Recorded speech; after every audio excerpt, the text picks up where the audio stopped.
Good morning, good afternoon, good evening. You're most welcome to this conference board webcast on the strategies for navigating the future of work. My name is Tara Murphy, and I will be your moderator for today's webcast. I work with the conference board on a number of councils. Before we get going today, just some information to help you navigate. You can ask questions at any time on the bottom right-hand side of your screen, and you can share those with everyone or directly. You may download a version of the presentation on the box next to the chat screen. If you wish to look at the presentation on full screen, please just do that. On the middle screen, you see some arrows, click on those. And at the end of this broadcast today, we'd ask you to please give us an evaluation. That helps us improve our webcast for the future. You can also, as you probably know, share this webcast on demand. So you can come back to it later, you can share it with teams, etc. Finally, if there are people looking to do credits for today's webcast, you need to understand that you need to stay online for the entire webcast, and credit is available only for live participation. Yeah, and then you need to type the type of credit you're looking for. You specify it. It's quite clear there on the screen. You specify HVR, SHRM, DPE, and click OK. Yeah. I'm delighted to introduce you to Greg Miller, who's an executive director of fathom, which is an incredible platform that allows people to look at the impact of technology on work. Our council, the SWP, Strategic Workforce Planning and Human Capital Analytics Council, had a really fantastic discussion with Greg last September. So we're delighted to collect this, to build on this today. And as we know, sort of talent of the future and the disruption of technology is this really, in terms of our talk today, brings us together. So without further ado, Greg, I'm passing over to you. Thank you. Thank you so much, Tara, and to the conference board for having me tonight here from a rainy Sydney, Australia. Hello to all joining us. I co-founded Fathom with a couple others, my co-founders Michael and Carolyn Colley here in Australia. We launched our platform just about the very end of 2017 and started bringing clients and partners on to the platform at the very beginning of 2018. And in that short time frame, we've just brought on our 50th client to the platform. So it's been a very exciting ride for us over the last year, and I hope to give you a sense for not only what we've been up to in terms of the platform, but also how we've been supporting efforts in and around the future of work, the impact of the fourth industrial revolution, all over the world. So that's what I hope to share with you today. We are now active, as I said, in 50 clients, but that spans 17 different industries in 10 different countries around the world. So one thing I can say for sure is this issue is on the top of most people's minds, particularly those in the human resources space, but also the heads of transformation in most organizations we've been working with, and most governments now. And we're seeing a real heavy activity around government, higher education, and corporate. We've also formed a global ecosystem of partners that are supporting our efforts to take Fathom out and bolster strategic workforce planning in our customers. I give you a sense for some of the organizations that have come on board with Fathom, again, kind of representing that wide span of industries, but also companies as small as 600 employees in the likes of the Australian Stock Exchange, but as big as 300,000 employees in both government, but also one of our large enterprise customers in the Netherlands. And one of probably the more exciting moments for us last year was when the World Economic Forum asked us to be part of their newly formed Center for the Fourth Industrial Revolution in San Francisco. We were the first Australian company, second in Asia and 16th globally.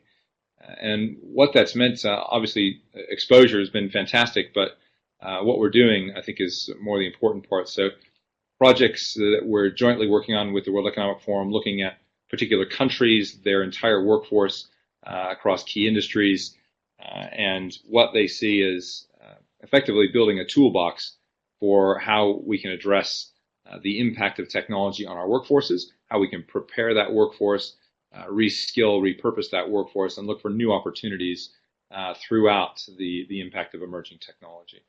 So very excited about not just where we're at with the World Economic Forum today, but where we're headed with that program as well.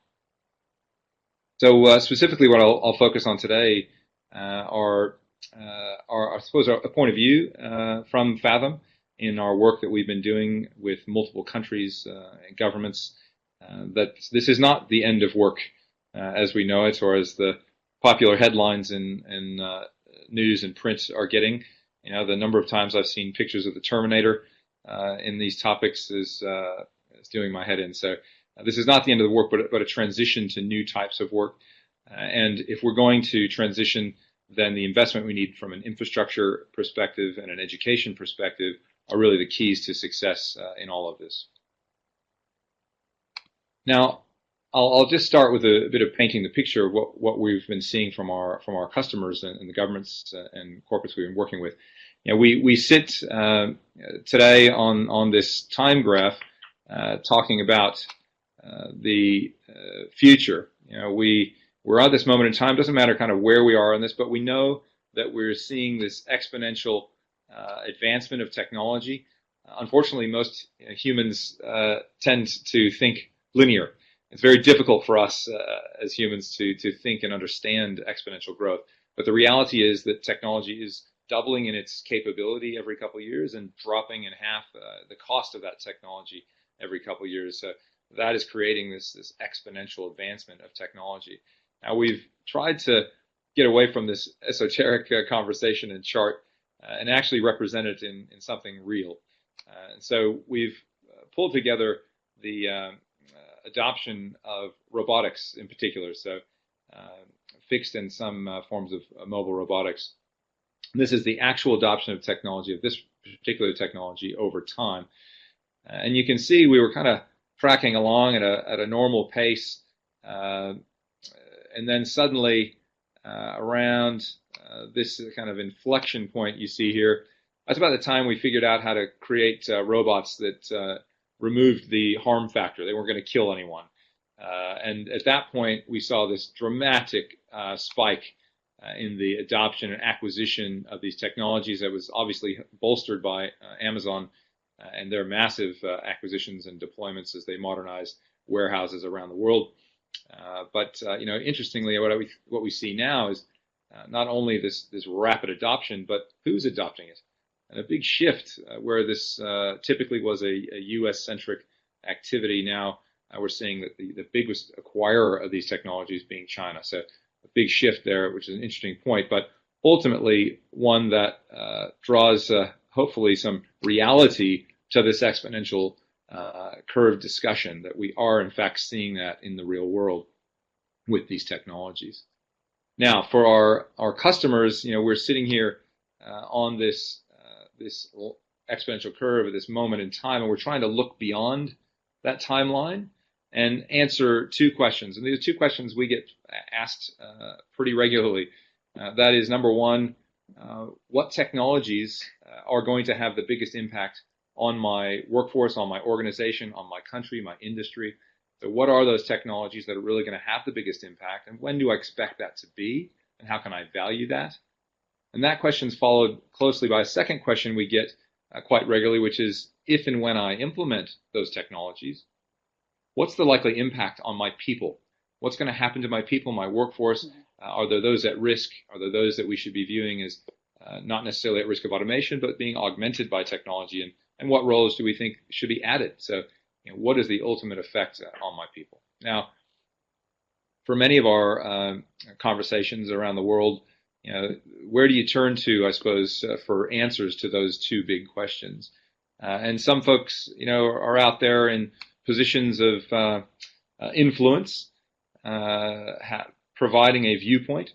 And when you're in a position of influence, unfortunately, that viewpoint may not be correct. But you see here the viewpoint of the Treasury Secretary of the U.S. Saying that these technologies, AI's impact on the workforce is not even on our radar screen. And when really pressed for it, putting a 100-year time horizon. When you compare that with folks like Rob LaCasia, who are actually in Silicon Valley building these technologies, they're pointing out that this is a surprisingly naive take. We're the ones building these technologies. We know that they're having impact not only today, but actually yesterday. And we start talking about the now of work rather than the future of work. Now, we also go to some pretty reputable sources out there that are giving us prognostications about where the future of work is headed, the impacts will be. So we've tried to pull all those together here on this infographic and showcase kind of what this insane kind of divergence looks like across multiple viewpoints. So you can see on this chart, these bubbles are all different points of view as to what the future of work holds. First thing I'll point out is below the line, the yellow bubbles you see, this is all the job destruction. So a very pessimistic view, first of all, but also an incredibly divergent view in terms of the magnitude. I mean, these curves you see at the bottom of the chart here are actually tops of giant bubbles that won't fit on this chart, are actually going through the floor beneath your computer at the moment. But we have started to see some positive views come in. And for the first time, you can see this large gray bubble at the top here. We're starting to see the positive, the job creation, thanks to these technologies. And that's a fantastic position and one that we promote and we believe in. It does, however, raise a follow-on question, which is, where am I going to find the skills? Where am I going to find the people to fulfill these new roles, these data science roles, cybersecurity roles that are in incredible demand, but I'm finding a difficult time finding them in the world? So an interesting view, one that we find, is having most people stuck in their tracks when they are tasked with by their board, by their exco, they're tasked with, what is the future work for our company? How do I solve this? And when they're turning to folks like Forrester and Gartner for answers, it's pretty tough to then actually make decisions on these prognostications. And just to clarify, Greg, if I may, so the exponential you showed was in terms of physical robotics. So you're seeing an exponential on all the different types of technologies. So there is a prognostic going forward on each of the different types of technologies that you look at. Absolutely, and that that one example there, we have examples now in our data set that span 17 different application categories, like fixed robotics you saw in that chart. All of them at a different pace, and all of them having different levels of impact on different types of work, but a similar exponential nature to them. Yeah.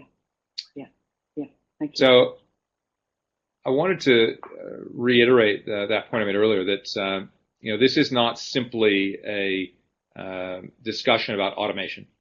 Automation is simply one component of this discussion, but we also need to consider augmentation and addition if we're going to build a strategy to steer our workforce through the impact of emerging technology. In fact, the data we have now across over 30 million, I think it's 38 million workforce records around the world from our customers and our country data that we have would show very specifically that actually augmentation is the leading impact in developed nations. So augmentation is a bigger impact in developed nations. Not the same story in developing nations, but I think predominantly on this call we'll be focused on developed. So that's the biggest factor of impact. And we also now know that addition is something that can't be overlooked. There are new roles that will be added, new industries that will be born, but we could get to specific roles that need to be added in order to address these technologies that are actually having the biggest impact on our workforce. So if you're building a strategic workforce plan, maybe taking a workforce plan and turning it into a strategic workforce plan, I would highly recommend that you not only look at the impact of automation from technology, but look at what roles could potentially be augmented by technology. So materially impact the role, but it remains in your workforce. We free up time with that augmentation, which you can then turn into capacity. And that is, in fact, a growth story to be had within all of this.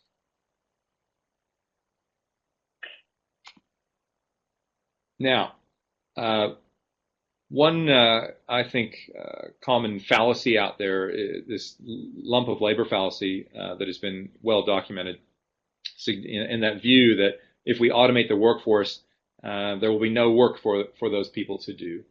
And that's leading to discussions about UBI, universal basic income, and taxing robots and the like.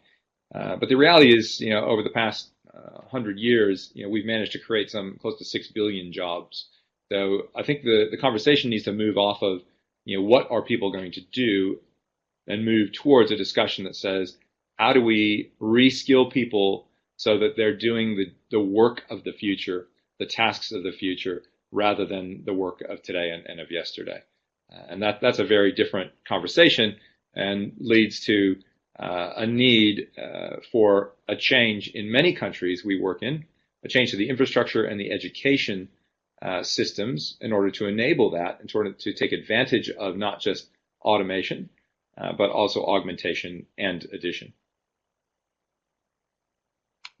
And what we find in many countries is there is a lot of discussion from particularly governments, agencies, and officials about the need for lifelong learning. And that's the cure-all. Unfortunately, they typically end that without talking about how they're going to create an environment of lifelong learning, because it requires lasting funding. It requires content that's fresh, the channels both offline and online to deliver it, the delivery mechanisms, course content that is days, not years, and an overall awareness that people in roles that are at risk of being impacted by these technologies to be aware that they need to step forward and reskill themselves to stay, I suppose, pertinent to the workforce. And next, I want to jump to 3 case studies, but I might just see if there's a question first. There's one in relation to the quality of work that you're highlighting, Greg. I'm just wondering, is that coming up in terms of when you're looking at augmenting work? One of the examples I've heard is that in redesigning work, so the easier stuff is automated, say, and it makes the work itself more intense. So it can be more demanding. So in looking at the design of augmented work, are you having any conversations or insights as to how that's approached? Yeah, so in our data science, we don't look just at whether a role is, say, automated or augmented. We start right down at the skills level, right? So we have defined work across over 1,300 unique roles across 244 attributes that define work in that role, plus 19,000 job tasks in terms of what do you do in your job day to day, how do you spend your time. So our data science effectively gets down to a skill level, if you will, assessing those capabilities that are easily automated or augmented, that are removed from that workload, and leaving those workers with the good skills, if you will, the skills of the future, the activities of the future, to do, and freeing up capacity for them to do more of that. So it's not a one-to-one ratio. You don't take away time, and that equates directly to free time, because those workers need to train and learn how to and then engage with these new technologies. So it's not exactly a one-to-one ratio, and that's why we refer to it as freeing up capacity, which is different than time, and also not necessarily productivity, because you and your workforce would have to just turn that into productivity. Exactly. Okay, thank you. So I'll share 3 education case studies that we've been involved with to give you a feel for how different countries are addressing this situation. So the first one is out of Canada. We've done some work with the Mars Discovery District. It's the world's biggest public-private innovation hub, incredibly well regarded, and they're approaching this quite differently than what we've seen in other countries, where they're using Fathom to build an employee pathway platform where they are targeting the roles that are either already displaced within the entire Canadian workforce or roles that are at highest risk of being displaced across multiple industries. They're targeting them, they're getting them into this platform to assess their level of skills gap, to identify pathways for roles they could be reskilled to in the quickest time horizon, and then actually putting them in training programs, government-funded training programs, to get the skills they need and then actually find them the jobs. So very interesting use case, one that I think really is relevant in any country when we're looking at that very at-risk group. This program was actually funded by Google.org, and Mars is executing against it, and one that we're looking to replicate in other countries. The next program we've seen out of Luxembourg, here again a different approach. I mean, look, it's a smaller workforce, obviously, but the Luxembourg government is taking the approach that they're not going to wait for the displacement. They're going after a program to assess the entire workforce, not just the at-risk or those displaced if there are any, but the entire workforce to be assessed and look for opportunities for them to reskill, to stay relevant, to stay modern and future-proofed. So a much broader program on a smaller scale, but one that, again, we think could have great ramifications from a use case for us to take to other countries. And of course, that is also starting with Fathom at the beginning of that, and then going right on through to skills development and job allocation.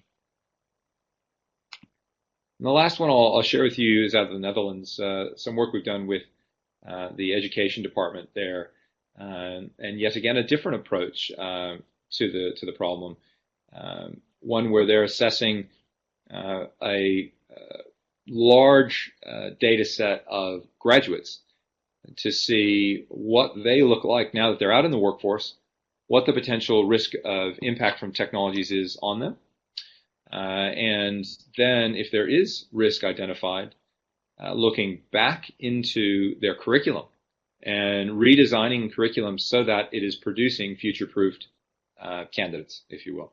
So yet again, a very different approach to the problem, but if I look at all 3 of those, I actually think they could all coexist in any market, in any segment, even in an industry, because effectively we need to address the education system to ensure we're fixing it at the root cause. We need to address the most at-risk, but we also need to look at the entire ecosystem to ensure that not only are we producing young people that are going to come out with the right skills, but we're addressing the other half of this problem, which is the existing workforce, and ensuring that we have a pathway to reskill those folks.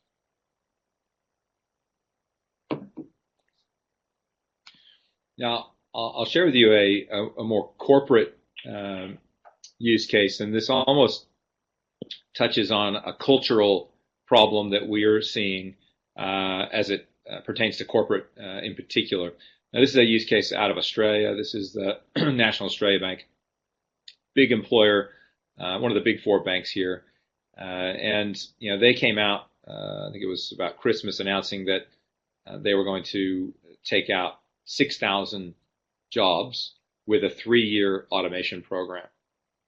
Now, at the same time, they announced they were going to go hire 2,000 new roles, new capabilities, data science, cyber, and the like.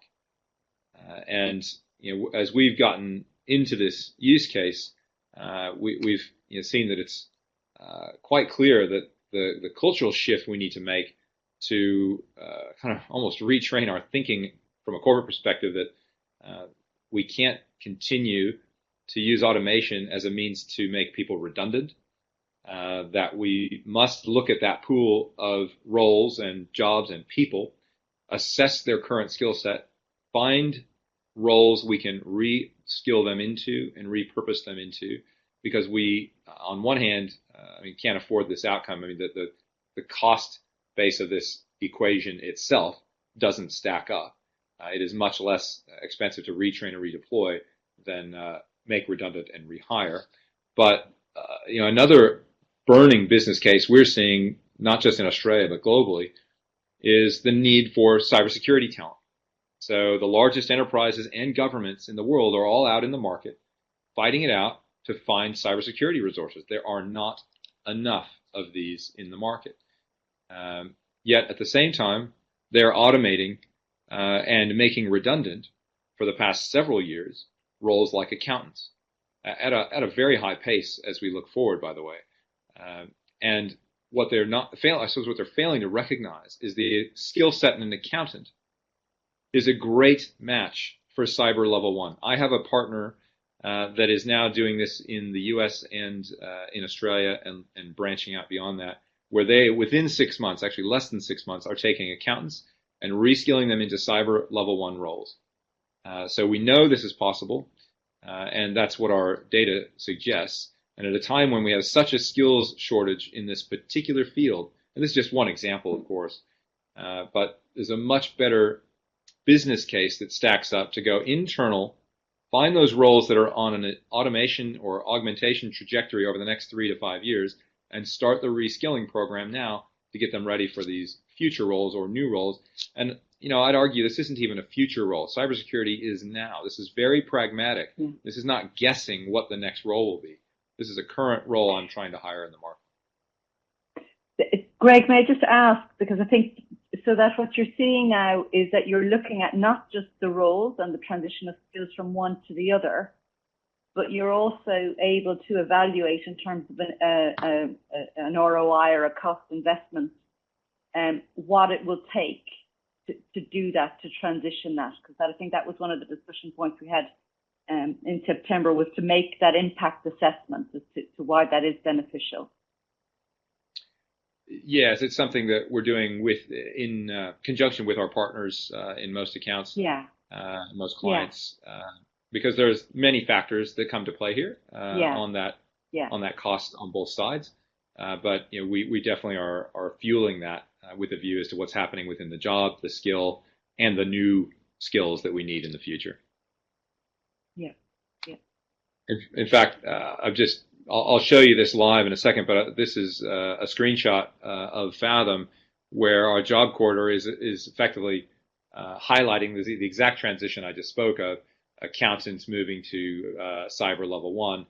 And we've had some real world uses of this. Here you see some folks at Singtel, the biggest telco in Asia, showcasing the same functionality to both board level and exco level of every government agency in Singapore, and that's what they're looking to do as well. I might just give you a quick snapshot of the data science that goes into the platform. I think that's useful to understand, at least at a high level like this. And then I'll show you in a moment the data, the types of data that we're able to provide to our customers and to the market. So the data science we've created, this is over 2 years now of R&D that's gone in to the platform. We've built 2 major data models. So the first being our technology attribution model. This whole discussion, remember where we started the presentation, was with what is technology today and what's it doing and where's it going in the future. So that technology adoption model we've created has 17 application categories. So I mentioned before, fixed robotics, but we also look at things like process automation through to different types of AI, like decision generation AI, like where we're moving not just from assessing data and coming up with recommendations, but right on through to making a decision and acting. So that's quite advanced when we look at the capacity for AI. So we've got 17 of those types of application categories that we track in our platform. We underpin that with a country and industry readiness factor. So whilst the technology may be moving at a particular pace as we look out 15 years in our S-curves, that will be different for Singapore as it is in the Netherlands as it is in the US. It will be different for the retail industry in Australia versus the retail industry in Saudi Arabia. Every country and industry combination will have a different capability to adopt technology. So we have 152 different countries and 18 industries in each of those countries now within the model. Effectively, imagine a stack ranking of all of those. We know that the bar is set, as I recall, with the IT industry in, I think, Finland, US, Singapore, and a few other countries. They are the best in terms of capability to adopt technology across their industry. And every other country and industry combination kind of falls away from there, right on down to, unfortunately, Yemen at the bottom of the list. So hopefully nobody on the call from Yemen. But so that's an important factor here is you have workers in multiple countries. You may have a call center in Hyderabad and one in the Baltics. And if you want to roll out, let's say, intelligent agents, social AI, to replace that call center, well, you can't do it at the same pace because those countries have different levels of capability to adopt technology. So we take all that into account within the technology adoption model to build those S-curves, looking at what technology exists today and where it's going in the future. Now, the other side of this coin... Yeah. Go ahead, Just a question around demand planning. Sometimes in the council, we're sort of saying that people would like to be able to predict in terms of where demand, in terms of roles will go, obviously overlaying in terms of business requirements. But again, in terms of the way, the lens you're looking at in terms of how technology is evolving in different ways, does that play into that? Like, how can that then potentially help in terms of a predictive, moving towards a demand planning, workforce demand planning that is more predictive based on what you see coming down the track on technology?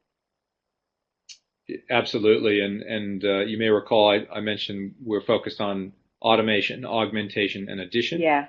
So that addition component is where we pick that up in Fathom. So looking at what are the new roles you should be adding as you look to roll out these emerging technologies over time, which is an interesting component because it feeds that demand plan, but it also maybe, hopefully, gives you a home for some of those roles that you might be automating.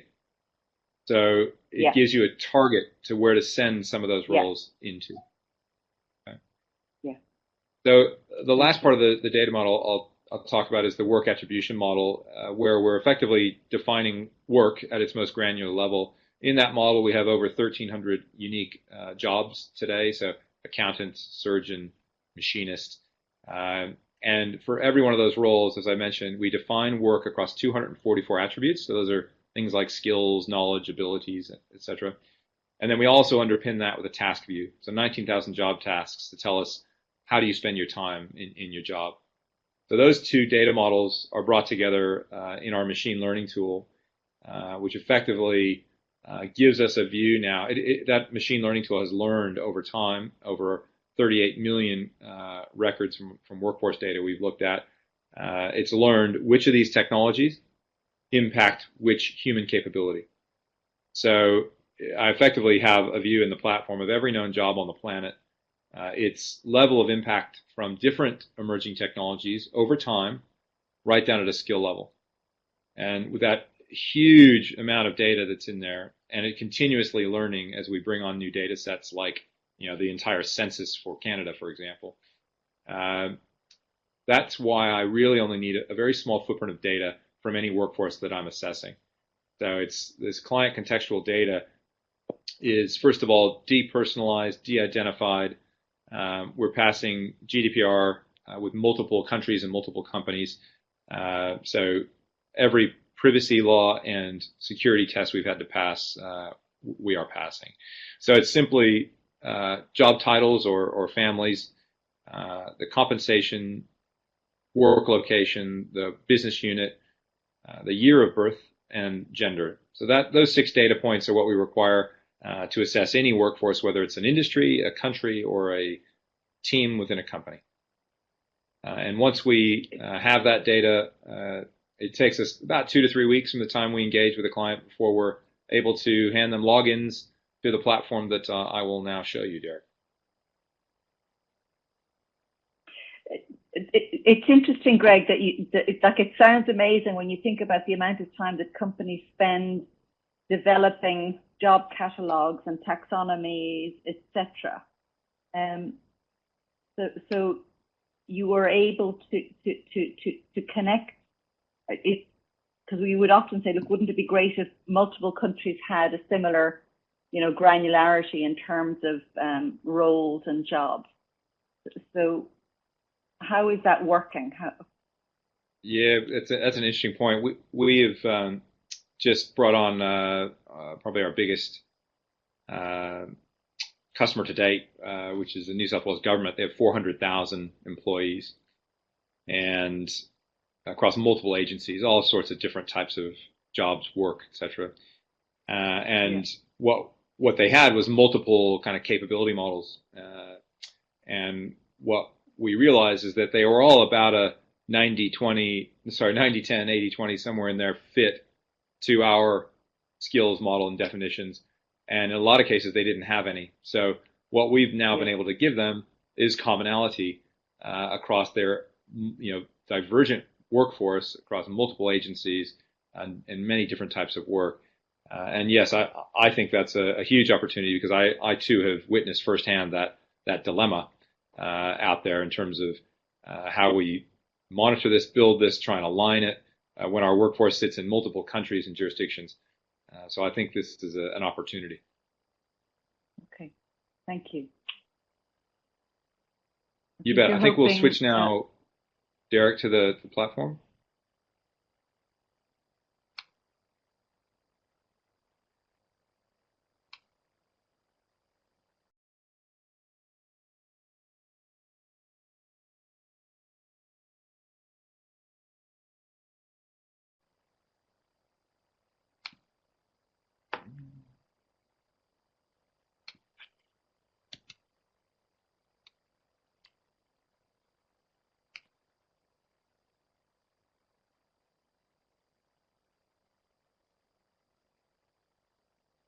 Okay, Tara, just to check, you seeing my screen?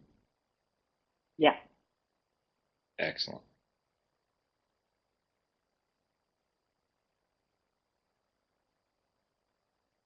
So I've, making the fatal error of logging into a live system here in a webcast, but knock on wood, it holds. So this is Fathom. I am actually logged into the live platform, and I'm showing you a set of real workforce data pulled from census to basically model a bank, in this case in the UK, just to give you a sense of what's possible. So what you're seeing here, this dashboard, just calling out some of the very high-level insights of impact of technology. It's effectively telling us a particular scenario and what that impact is. That scenario you're seeing up here in these filters. That scenario is, we're looking at a 5-year view. We're looking at all 17 of the technologies that we track. And for this organization, we're looking at all business units, all locations in the UK, and both the male and female workforce, and all age groups. So that's effectively set our scenario. Now I can change any of those and build my own new scenario, but the point of this is to hand companies, governments, a scenario planning tool that they set the scenario and see what the impacts are. So at this scenario in a 5-year window, what we're seeing in this bank is that process automation is the technology. Yeah. Just a question, and in a way, I suppose it looks at sort of point in time versus looking forward. How does the tool make sure that the data for all countries, skills, tools, etc., stays up to date as the technology is changing at such an incredible rate? That's a question from Anne from Cisco. Absolutely. So I think there's two moving components here. One is what technology is doing. So for our part, we update the tech curves, all 17 of those tech curves, every 3 to 6 months, depending on the technology. So every 3 to 6 months, we refresh that S curve looking out 15 years. Okay, so that continuously moving forward, trying to keep pace with technology as it advances. The other side of this coin and the other moving part is your workforce. And that's something that I have some customers that are changing once a year as a kind of minimum. But I'd say the most common is what we're seeing is they're changing it with any significant activity in the organization. A reorg, a divestiture, an acquisition, a finish of an automation program. Then they're just reloading their workforce data. So that's kind of anywhere from 1 to, I don't know, 20 times over the course of a year. But really, it's as you have any significant changes, then we want to refresh that. And does that mean, because one of the things we had come up in a conversation recently is that people are re-looking at their sort of strategic workforce plan on demand in terms of, the business is looking at an opportunity or a change or whatever. So they're then looking at that. So rather than doing it, boiling the bottom, boiling everything, they're just sort of saying, on point, there's an issue here on demand. Do you also work in that way in terms of saying, look, actually, this particular business unit has a real opportunity in terms of changing its model, or its workforce is at risk? What can we do? Look, I would say what you've just described is exactly why, I would say to you, you should be using Fathom. So you could, you could.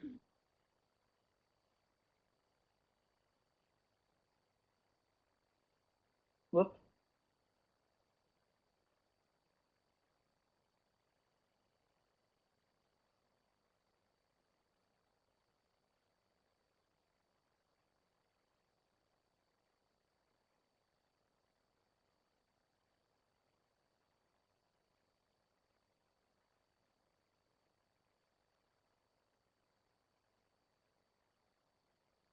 Okay, what's happening in that business unit? What's happening with the workforce, the skills, the roles? Where do I have opportunity to free up capacity to go after that new opportunity? Greg, sense? may I just ask you to recap for 1 second? We lost you for, I think, about 30 seconds or so. Okay, you hearing me now? Yes, absolutely, yeah. Okay, so I was just kind of reiterating that, that's what I see as a key role of having a platform like this, or having a scenario planning platform that's based on your data and allows you to scenario plan as things change. So, when that CEO walked up to you and she said exactly what you just said, there's this new opportunity we want to assess, then you'd have a tool where you could dig into that business unit. You could look at a particular geography within the organization. You would have the power to assess what's happening with that workforce, where maybe I could free up capacity to go after that new opportunity. Yeah. Thank you. Now, what we're seeing is kind of two. I'll just walk through, given the time, I'll walk through two macro level use cases, and one that kind of leads to the other. But I think one of the use cases of Fathom is within the heads of transformation teams, which are often multiple disciplinary teams, but they want to know what technology is going to have the biggest impact. So right now I see that process automation is having the highest level impact. I see that retail banking business unit is seeing the brunt of the impact. I'm seeing that I have a risk that my female workforce is at greater risk than my male workforce, which is one I think is a real unseen time bomb, if you will, that's going to go off because most CIOs are out automating without visibility to this. And then I'm seeing the three types of job impact: automation, augmentation, and addition. But oftentimes the head of transformation wants to dive deeper on the tech side. So we saw that process automation was the biggest impact, but what else is having an impact on my organization? So what's next? Well, we see that predictive analysis, is the second largest impact. We see decision generation AI. We can get a feel for what that is right here in the tool. But now as a head of transformation or a CIO, I can start identifying what my digital transformation should look like, what technology should be in it, and what should the priority be. And once I have set that priority, I mean, we have some customers who've actually added technologies to their roadmaps based on this data that weren't in their roadmaps. Most likely they're reprioritizing. But once I understand what my roadmap is going to be, then I'm handing that information perhaps to the CHRO to say, well, I'm going to roll out process automation in the next 3 years. And so the HR team then has a new scenario. The scenario, first of all, is at 3 years. The scenario, second of all, is just looking at process automation and what its impact will be. So the HR team can come and set that new scenario and then look for where we have risk or where we have opportunity. And so I want to check the jobs impact from there, find out based on my CIO's new scenario, my strategy, what the likely jobs impact is. I'm going to see a prioritized list of jobs at greatest risk effectively. And so I can see in this bank, teller, loan interviewer, loan officer, etc., are the roles at highest risk. Now, typically, what we see is, well, I'm probably going to take 1 or 2 of those high-risk roles based on our strategy and then look for pathways. And that's why we've developed the job corridor, where we get to that most granular view of how I repurpose one role to another within my organization or perhaps outside of my organization. So we see every role here in the bank on the left, and if I select any role here, then Fathom goes away and is crunching a set of algorithms to come up with a pivot score here. Now, this is actually a ranked order, the best roles for me to move my loan interviewers into. This score is based on a number of factors. So first of all, the role we're going to has to be less at risk, has to be paid about the same, so the same band. Has to be in some level of demand, and then is a double weighting put on the shortest reskilling path or shortest skills gap. So these are the best opportunities for me to move my loan interviewers to. And if I select any role on the right, what's happened below is I get a skills gap analysis between the 2 roles. So I get a definition of the skill, I get a need for it in the current role I'm in, a need for it in the future role, and if there's a gap, well, then that's what these bars are representing. So I want to look for parameters or skills that are at high value to the new role and large gaps. And I'm just looking at skills now, but we have this across knowledge and abilities, activities, context, and even styles, styles is more a view of the type of individual we would see in this role. So that gives us a complete skills gap analysis.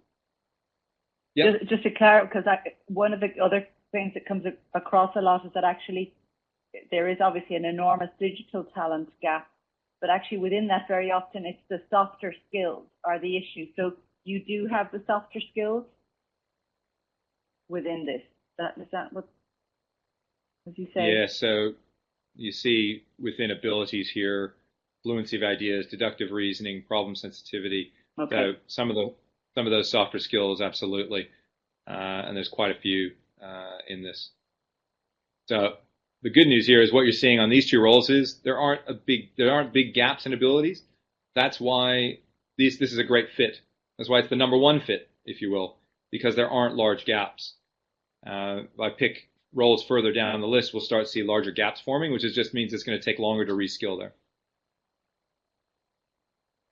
But there may be more opportunities, yeah.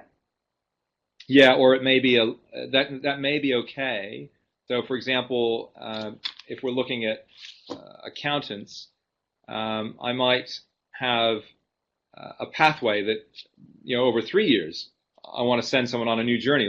Let's face it, the accountancy job career path that used to be to the CFO, let's say, is dead. That does not exist anymore. We need to be headed in adjacent spaces. So here's some of the key pathways, like this is cyber level 1, with almost a 94 score. So we'll see gaps in this role, but not insurmountable. In fact, we know we can reskill inside of 6 months. What we might find further down the role list are things like data science or AI research, which are going to be longer career paths. So we've actually done this as a view as to how to look at future roles. So this bank doesn't have any AI research scientists, image and video, but it thinks we might need one in 5 years' time. Well, I can come up with a skills path for that role as well. And what we'll find is some rather large knowledge gaps in particular between these two. So we actually see some big gaps forming. So this isn't something I'm going to do in 12 months, but maybe in 3 years. And maybe the step in between is data science or market research or cybersecurity. And I alluded to it, but I'll just share with you, we're currently looking at, this flag is set at internal. So we're only looking at roles that are internal to this bank.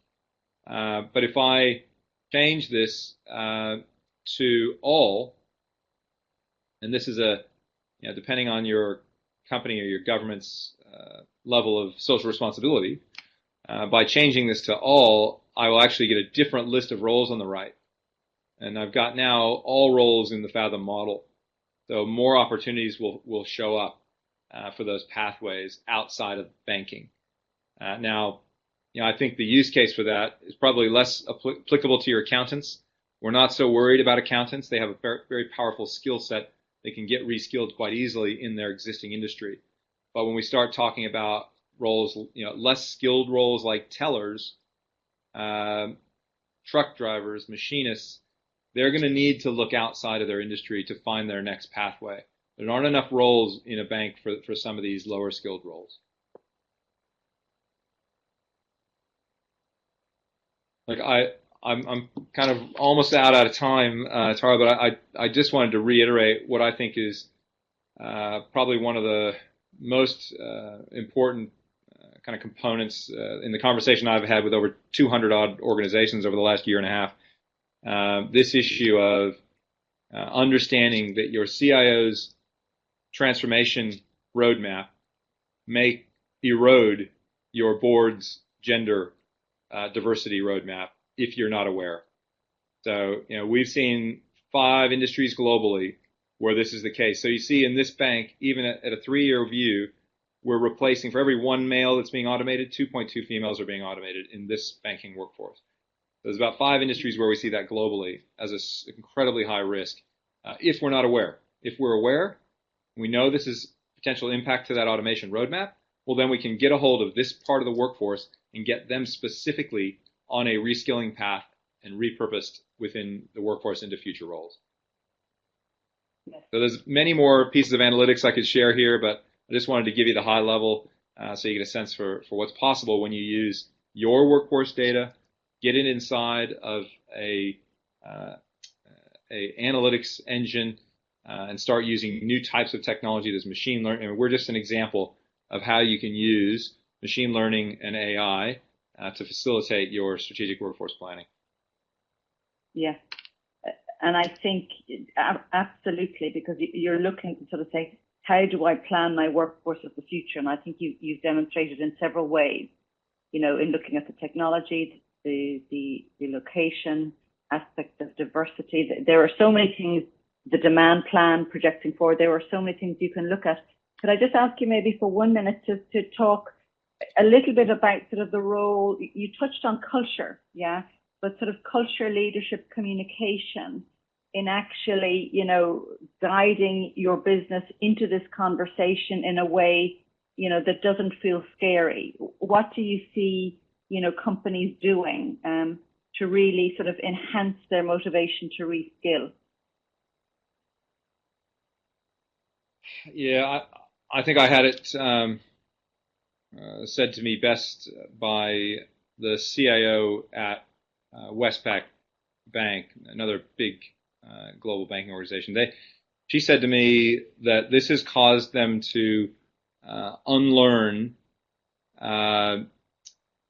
decades of their HR processes and practice as they were trying to find roles like a conversation engineer to go into their call centers where they had replaced workers with technology, and they turned to HR and asked, "How do I, find a conversation engineer?" And HR said, "What are you talking about? I've never heard of that role, first of all."